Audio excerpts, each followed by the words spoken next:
a vybavil si na miestnych úradoch si vybavil stavebné povolenie a pretože pán dekan vždycky pri svojich kázniach prizvukoval ľudu pospolitému, aby boli rozhladení, tak onen homolá srnkeje rozhodol sa, že si postaví na tomto hradisku rozhľadňu, aby bol teda dostatočne rozhladený. V dedičstve mu otec zanechal aj 2 toliare, tieto prehajdákal v krčmách, hazardných hrách a s ľahkými ženami. A napriek tomu sa mu podarilo niečo postaviť, teda celkom rozhľadňu nie, ostalo po ňom 18 detí. Takže ako niečo sa mu s tým stavaním podarilo. Potom od neho odkúpil stavebné povolenie aj teda s nedokončenou stavbou neznámy šlachtic Imre Čardáš zo slávnej zemanskej rodiny Čardášovcov, neviem, či poznáte, áno, pôsobili na Hornej Nitre, nedaleko Rematy, tam mali svoju jaskyňu a tam žili.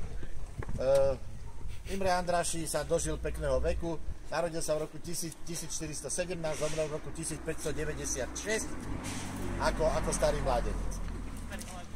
Potom rodina Čardášiovcov žila takisto s hýralým životom, nejakým spôsobom proste dokončili hrad, postavili ho a potom on prišli v roku 1744 o 3. hodine popoludní, to bola presne sobota, prišli o hrad, lebo ich prepadli husiti zo zálohy, proste husiti.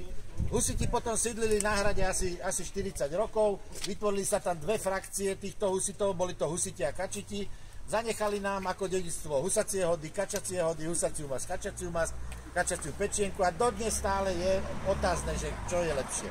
No. Nešťastný grof Čardáši sa zamiloval do miestnej dievčiny, ktorá bola taká ľahšia, mala asi 38 kg.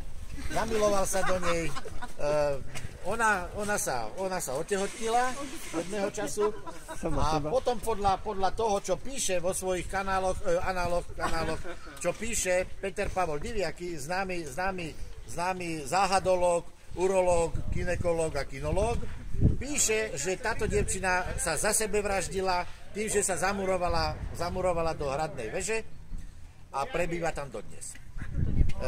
Jej závet sa nenašiel, ale traduje sa, že nešťastný grof Čardáši spáchal takisto samovraždu, vyskočil z okna, ani toho dodnes nenašli, ale tvrdí sa, že po večeroch pri splne mesiaca blúdi po hrade a straší ľudí. Veľa ľudí, ktorí sa dostali na hrad v dobe splnu, hovoria, že grof Andráši dobrým ľuďom vždycky dá znamenie, že je prítomný a požehná im tak, ako ja žehnám vaše motorky.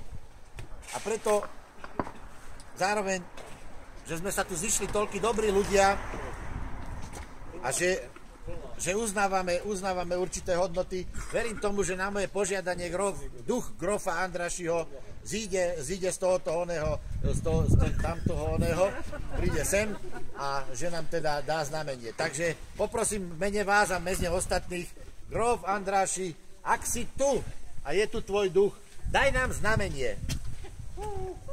Kurňajs, a vidíte, grof Andráši nám dal znamenie.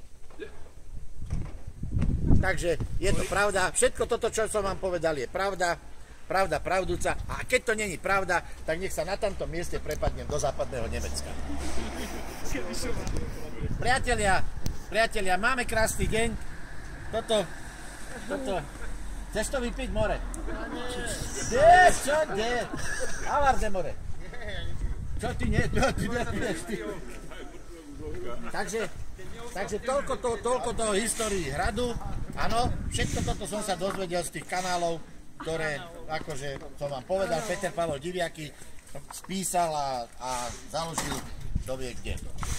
Teraz budeme pokračovať na ceste, cestou samozrejme zase naspäť na hlavnú cestu doprava do Tomášova a Jožovi Pročkovi, ktorý tvrdí, že má najlepšiu pizzu na Slovensku, tak nech sa teší, pretože toľko hladných krkov a toľko odborníkov na pizzu, takže nech sa teší. Takže pripijam vám na zdravie, vám nemôžem pripiť, ale trošku je to odporné toto. To je strašné.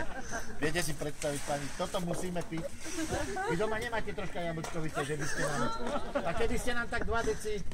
Jaj, ale kdeže. Takže ešte raz, vážení, dofajčite, kľudne, bez akýchkoľvek oný a vyrážame k Jožovi Pročkovi na obed. Ďakujem vám za pozornosť. Moja asistentka Danka bude vyberať dobrovoľné príspevky.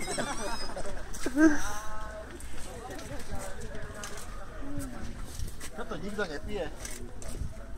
Ujazdec. No čo si ulial? Že ty môžeš, ty nespadneš. Ako morena, hej. Dajte si ten český alkohol. Ale to ona nejde.